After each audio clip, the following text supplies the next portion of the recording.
Hey everyone, thanks for checking in and welcome to the third video in this series. And in case you've never seen me before, my name is Tim and I specialize in long-form video tutorials exclusively on fingerstyle songs. You can check out the full lesson archive at timvanroy.circle.so. People who are familiar with my channel might remember me starting this series. I had teamed up with Peter from PDS Guitars and we set out to try and build the ideal fingerstyle guitar. I had published 2 parts in this series and then things all of a sudden went silent. Today, more than a year later, I can pick up the story again and explain that big gap as well. Peter was out of commission for the better part of a year with a medical condition to his shoulder. That prevented him from doing any luthier work at all. But he has luckily completely recovered and we have rebooted the project. So for people who missed the first 2 parts, let me give you a quick recap. I'll link the full videos in the description as well if you want to check out certain parts in more detail. In part 1, we presented the origins of this project. I laid out the fact that for the longest time, I always went for rosewood back and sides and a spruce top combination for acoustic guitars without really giving it that much thought. Then, during the COVID lockdowns, I started playing my Mason MS7 for a lot of videos and I got more compliments about that guitar with maple back and sides than I ever got about my Martins, which cost about 3 times more. And to this day, I noticed that switching from the huge sounding Martin J40 to the bright and focused MS7 can boost my playing speed in faster songs by as much as 10 or 15 beats per minute.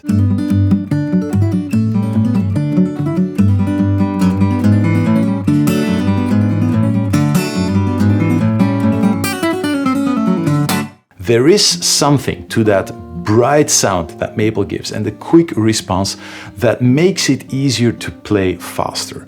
And as I stated in that first video, I know for a fact that the Mason isn't the best sounding guitar of the two. In a side-by-side comparison, it pales in comparison to the Martin.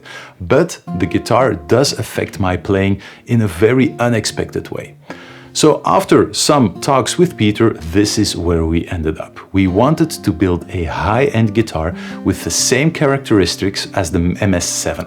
Bright, punchy, but with more balance and depth than what the MS7 offers.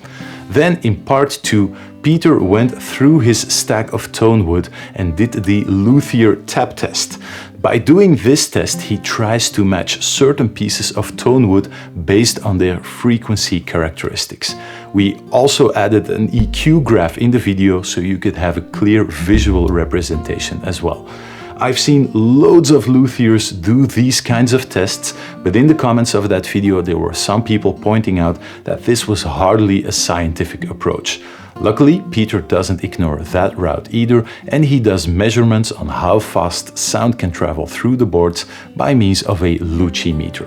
If you want to see any of those tests being performed, then check part 2 out again. Again, the link is in the description.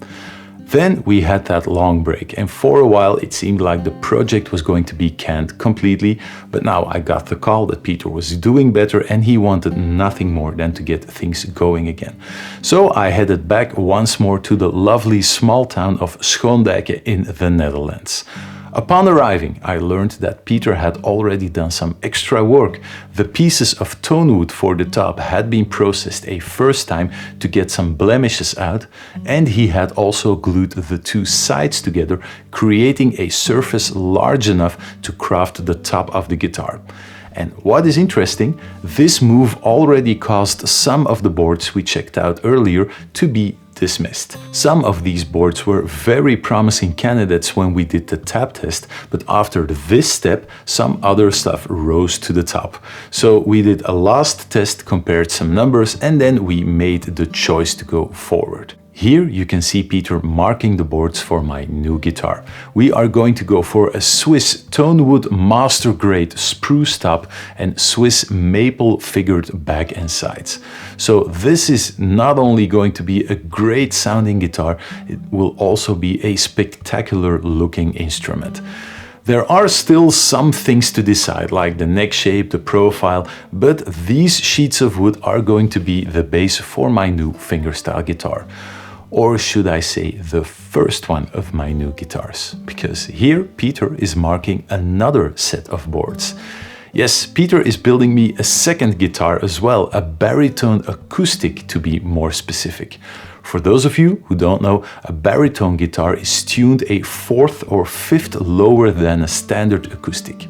The neck is slightly longer and the bridge will be moved back a little to make sure the strings aren't too slack. But apart from that, it plays exactly like a regular acoustic.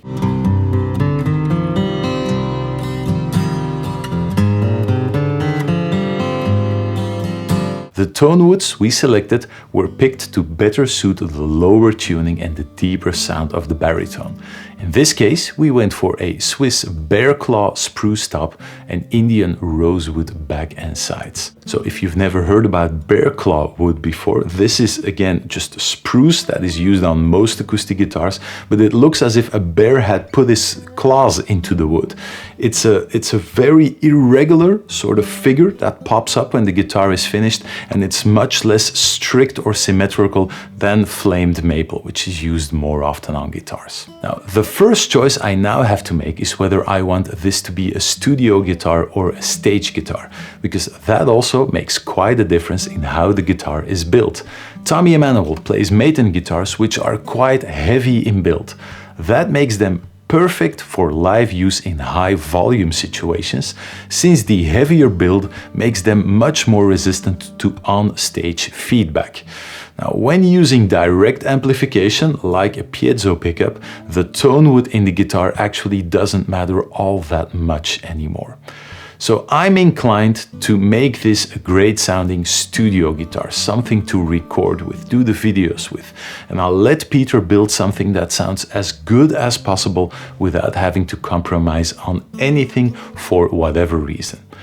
Another thing to decide is to install a pickup or not. It's not really necessary for a studio guitar, but again, you never know. You might want to take the guitar out on stage. The main reason why I wouldn't go for a pickup is because Peter has this great little detail in his guitars, that little butterfly inlay in the sound hole. I think it looks absolutely gorgeous, but it changes the shape of the sound hole, which makes it impossible to use a feedback buster. It simply won't fit anymore. And a feedback buster to me is vital if you want to use a built-in pickup on stage. So what do you guys think? Install the pickup and lose the butterfly, or the other way around? I'm kind of torn between the two options. Now, just let me know in the comments. I'll be back in a few weeks when we have decided on all the details, and then Peter can start building the guitar. If you get bored while waiting, then hop over to my website and take some of the free lessons there. Every single first lesson of every single song is available for free. There are more than 100 songs on there, so just going through the free stuff will keep you busy more than long enough. Take care. Bye bye.